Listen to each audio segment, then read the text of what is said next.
नमस्कार दोस्तों। आज हम लेकर आए हैं एक ऐसी सच्ची घटना जिसने एक साधारण व्यक्ति के जीवन की दिशा ही बदल दी। यह कहानी है नागपुर के रहने वाले सुमित देशपांडे की, एक आम मध्यम वर्गीय व्यक्ति जो जीवन के संघर्षों से टूट चुका था। परंतु एक दिन स्वामी समर्थ की कृपा ने उसके जीवन में ऐसा परिवर्तन किया कि आज वह स्वयं दूसरों के लिए प्रेरणा बन चुका है। संघर्षों से भरा जीवन।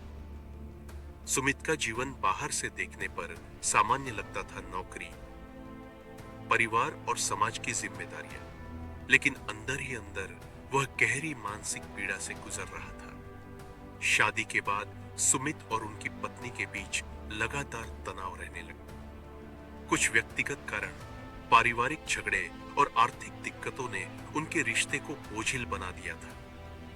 हर रात सुमित सोचता, आखिर कब खत्म होगा ये संघर्ष? क्या मेरे जीवन में कभी शांति आएगी?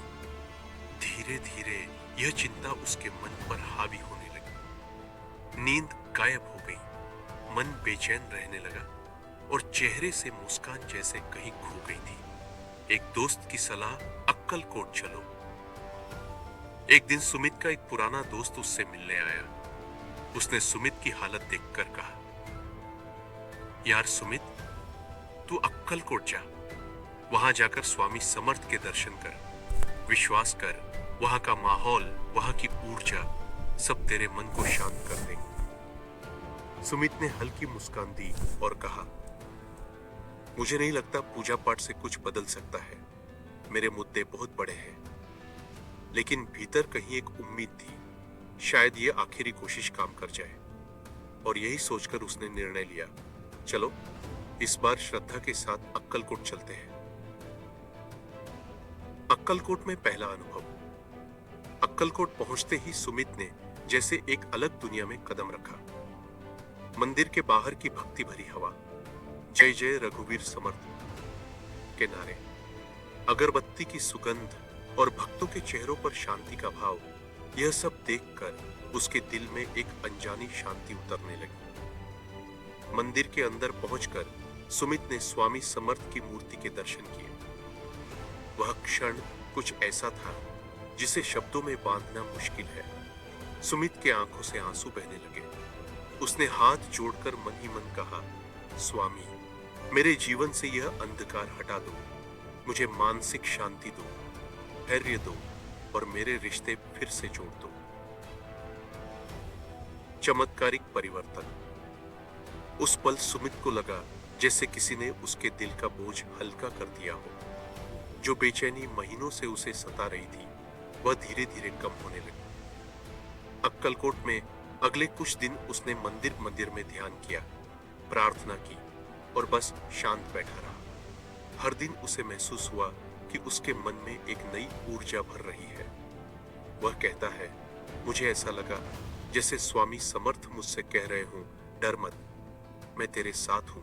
घर वापसी और जीवन में बदलाव। जब सुमित नागपुर लौटा तो वह पहले जैसा व्यक्ति नहीं रहा। उसके चेहरे पर शांति थी, मन में आत्मविश्वास था। उसने तय किया कि अब वह अपने जीवन की समस्याओं से भागेगा नहीं, बल्कि उनका सामना करेगा। उसने सबसे पहले अपनी पत्नी से खुलकर बातचीत की। जहां पहले झगड़े होते थे, वहां अब समझ और सम्मान ने जगह ले ली। उन्होंने साथ बैठकर अपने आर्थिक और पारिवारिक मुद्दों को सुलझाना शुरू किया। धीरे धीरे घर में माहौल बदल गया। सुमित कहता है, स्वामी समर्थ के दर्शन ने मुझे भीतर से बदल दिया। मैंने अपने भीतर की ताकत को पहचाना। जहां पहले निराशा थी, वहां अब उम्मीद है। जहां तनाव था, वहां अब शांति है। श्रद्धा और भक्ति का संदेश। आज सुमित हर सुबह स्वामी समर्थ का नाम लेकर दिन की शुरुआत करता है। वह अपने दोस्तों और परिचितों से भी यही कहता है, जब मन में अंधेरा हो, जब जीवन का रास्ता धुंधला लगे, तब बस स्वामी समर्थ को याद करो। उनके चरणों में सच्चे मन से प्रार्थना करो, वे निश्चित ही मार्ग दिखाएंगे। सुमित के घर में अब रोज दीपक जलता है और स्वामी समर्थ की तस्वीर के सामने परिवार एक साथ प्रार्थना करता है। जिस घर में पहले तनाव था, वहां अब शांति और संतोष है। सीख इस कहानी से हमें यह सीख मिलती है कि जब जीवन कठिन हो जाए तब ईश्वर में विश्वास रखना ही सबसे बड़ी ताकत होती है। श्रद्धा और समर्पण किसी भी इंसान के जीवन को बदल सकते हैं। स्वामी समर्थ की कृपा से सुमित को न सिर्फ मानसिक शांति मिली, बल्कि उसने अपने रिश्ते, जीवन और आत्मविश्वास को भी वापस पाया। सुमित देशपांडे की यह सच्ची कहानी हमें याद दिलाती है कि विश्वास रखो, स्वामी समर्थ सब देख रहे हैं। जब मन सच्चा हो और भक्ति गहरी हो, तब हर संघर्ष हल्का हो जाता है और जीवन में शांति लौट आती है। अगर आपको यह स्वामी समर्थ साक्षात्कार की सच्ची कहानी पसंद आई हो, तो इसे अपने दोस्तों तक जरूर पहुंचाइए, क्योंकि कौन जानता है, शायद किसी को यही कहानी उसकी जिंदगी बदलने की प्रेरणा दे जाए।